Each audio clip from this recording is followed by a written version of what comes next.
The third question that we asked today was, what is the importance of Surah Al-Kahf in all of this? Why did the Holy Prophet pay so much emphasis on this surah? Asking us to recite it not only on Fridays, but also to memorize the first 10 verses of the surah. You see, this surah has some stories in it, each representing certain trials and tribulations. There are 7 stories, actually 5 stories, sorry, starting from the story of the people of the cave, where there were 3 or 5 or 7 young men, Allah knows best, who were living in a town, who were true believers.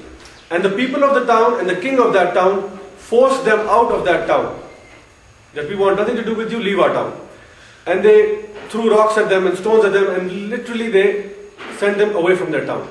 And these men fled and hid in a cave.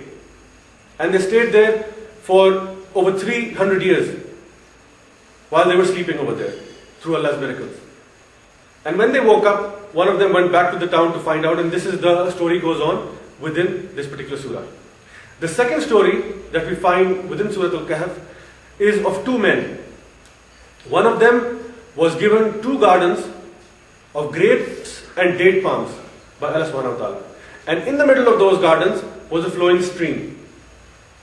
And that man who was given these blessings by Allah subhanahu wa ta'ala said to his friend that I don't think that this bounty that I have received will ever end. Because here I have fertile land. I have a beautiful stream going through it. My job is done. I am set for life. And his friend told him to say Inshallah. And he told him to say MashaAllah every time he is given a blessing. But he didn't do that. And what happened right before his eyes? Allah subhanahu wa ta'ala took away all of his blessings. He was left with nothing. In the end, he was left crying. The third story is a famous story that we find in Surah Al-Kahf, or the story between Hazrat Musa alayhi salam and Hazrat Khidr alayhi salam. And this story is also a very great story, in which Hazrat Musa alayhi salam thought that he had plenty of knowledge, and there was no other knowledgeable person than him. And Allah subhanahu wa ta'ala asked him to go and seek a man named Khidr. And when he went and he found Hazrat Khidr alayhi salam, Hazrat Khidr alayhi salam told him that you will not be able to be patient with me. Reason being that I have a certain knowledge which you do not possess. So I will do certain things which you will not understand. But Hazrat Musa alayhi salam assured him that no, I will be patient inshallah, but please take me with you. And when they went along, we know that Hazrat Khidr alayhi salam, when they boarded a ship, Hazrat Khidr alayhi salam put a hole in that ship, to which Hazrat Musa alayhi salam asked, why did you do that? And he said, I told you, you will not be able to keep your patience with me. And then Hazrat Khidr alayhi salam killed a young boy. And at that, Hazrat Musa alayhi salam showed more outrage. He said, what have you done? You've killed an innocent. And he said, I told you, you will not be able to be patient with me. And then the third time, they went to a town. The people of the town told them to leave that town. And on their way out, Hazrat Khidr alayhi salam saw a broken wall. And he mended that wall and he solidified it. And again, Hazrat Musa alayhi salam asked that, why have you done this? These people just kicked us out of their town. At least you could have asked them for money in terms of payment. And at that time, Hazrat Khidr alayhi salam said that this is the third time that you have not kept your patience with me. And now I'm sorry, we must part ways. But before we part ways, let me tell you why I did those things I did. The first thing, when I broke the ship, I broke it because the ship belonged to some poor sailors. And that area where we were sailing belonged to a king, a very tyrant king, an oppressor, who, whenever he saw his men, whenever they saw a nice looking ship, they captured it and took it for the king. So I made a hole in it so that they look at the ship, think that it's defected, and let us go. And that is what happened. The second time, when I killed a young boy, that boy was going to cause great problems for his parents. He was going to be an extremely rebellious and devilish child. And Allah subhanahu wa ta'ala has ordered me to end his life, because Allah subhanahu wa ta'ala is going to give those pious parents of that boy another boy who will be much more pious and virtuous. And the third part, where he had built the wall, he told them that underneath that broken up wall, which was about to fall any day now, was buried treasure. And that treasure belonged to certain orphans. And If that wall had fallen on its own automatically, the people of the town had surely found out the treasure and they would not have given any part of it to those orphans. So now I have solidified that wall so that when these children grow up, they can take out the treasure themselves. So there was wisdom that he possessed, which Hazrat Musa alayhi salam had no knowledge of. The fourth story that we find in Surah Al-Kahf is the story of Zulkarnain. Zulkarnain, who was a great leader, and he traveled from one land to the next. And we also see the story in this of Yajuj Majuj, Gog Magog, mentioned in Surah Al-Kahf. And he went from one land to the other land, and the first land where he went, Allah subhanahu wa ta'ala asked him that the people of this town, would you like to punish them or would you like to let them go? And in his wisdom and in his justice and in his fairness, he said, those who have done bad will be punished, and those who are good, we won't harm them. And then when he moved to the next town, the people told him that we are being terrorized by Yajuj Majuj. They have destroyed everything that we had, so please help us, please save us. And with the help of those people and their men, Zulkarnain built a wall to shield off Yajuj Majuj till before Yawm al-Qiyamah, when they will reappear as a sign of the last hour. So these are some of the stories that have been mentioned in Surah Al-Kahf. Now you might wonder, what is their significance to the Masih Dajjal? There is a huge significance.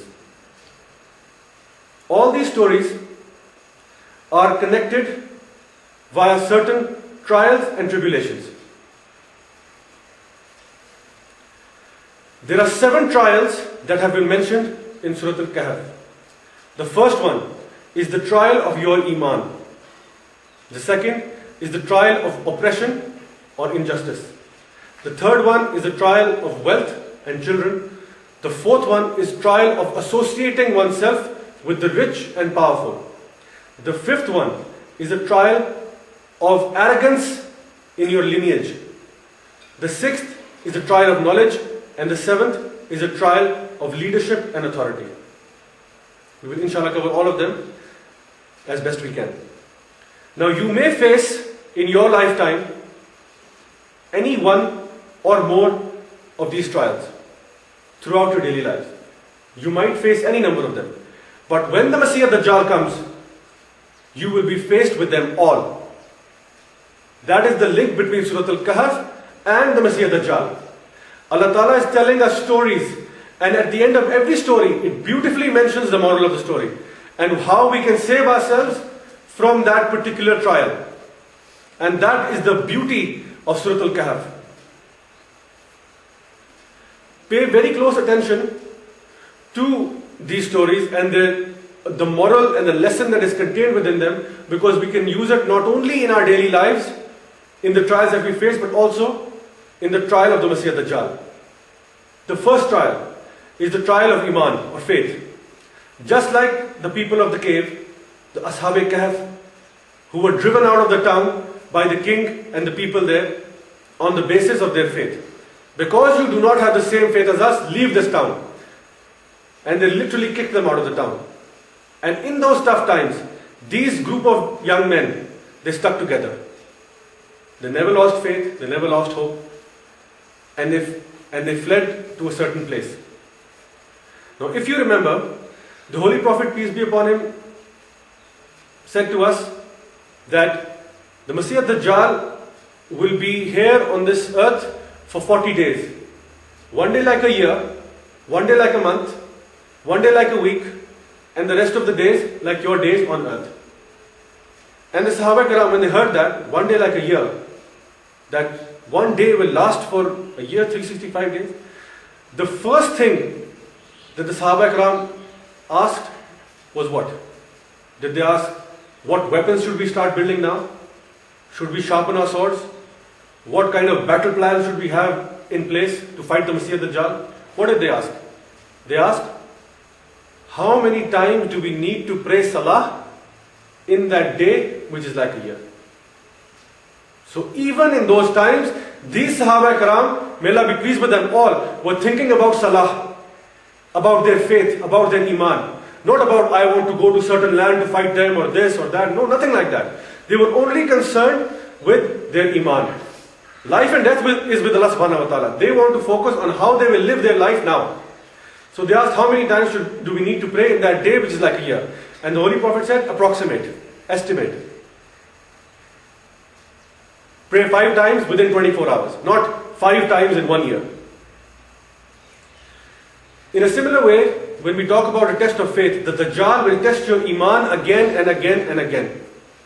His main mission will be to see that you reject Allah subhanahu wa ta'ala and start following him instead.